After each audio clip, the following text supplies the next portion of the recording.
Do you know how to replace your car battery all by yourself? Stay with me, let's get started. So first we take a 13 wrench in hand and we begin by loosening the protective cover on your battery. This cover usually has two nuts, one on the right side and one on the left side of the battery, and you turn them counterclockwise to open.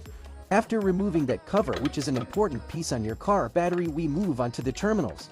We start with the positive terminal, which directs power to the starter. We check it out and see that the positive terminal is on the right side of the battery, and the negative terminal is on the left side, which is grounded to the body of you. Many times the positive terminal clamps get corroded, and that's exactly why your car may not start. Always check the surface if it's dirty. You can use cleaning sprays or even hot water to wash it off.